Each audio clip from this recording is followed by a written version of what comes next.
like makita nako nga kanang tarong siya nga pagkalalaki, he loves God and like he knows about God. And hangtod sa nagkadugay pud mi, nakita nako na he is really, faithful, loving, and he knows how to na mag-last long.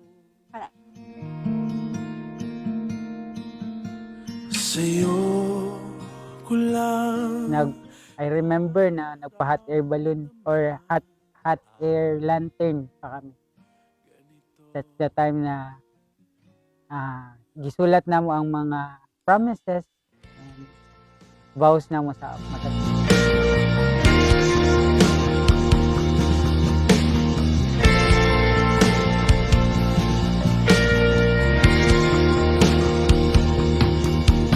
Sa tuwing ako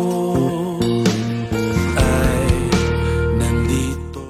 Dili siya kadtog balay kay LDR man mi, taga Cebu siya and taga Nasipit ko. So ang ginabuhat lang is kanang he was very consistent sa kanang pag-chat, pag-update. So nakita na ko na why not try since first boyfriend man siya, so why not i-try na ako nga mag-yes. Ang puso ko sa'yo ko lang naramdaman ang Sunday noon, bali church service that time. She is walking down sa aisle ng chapel. And then, first impression ko sa kanya is wifey material talaga. Love at first sight.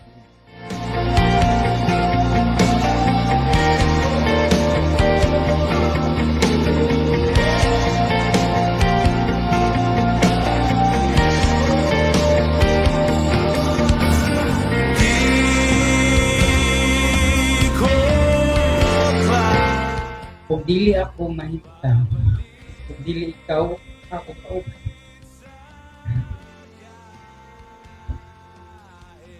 Kung dili ako mahilon ha, kung dili ikaw, sa akin. Kanunay, kahon, buhod, kanimura ko, upahuay.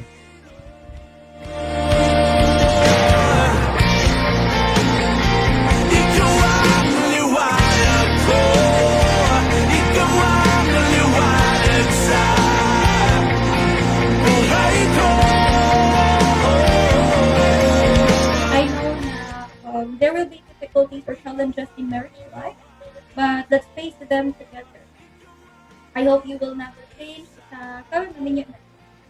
Malipayon kayo ko na I found the best friend and a companion in gigugma tika kaayo and promise na ako na mas pinanggaon pa tika and mas of course uban to more goals together, love, to new home, to next chapter.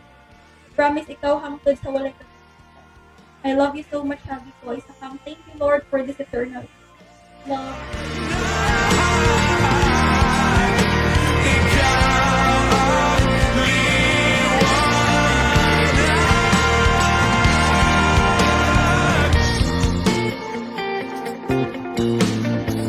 I pronounce you Elmar and Mary Sophia, husband and wife, legally and lawfully wedded for the period of your mortal lives.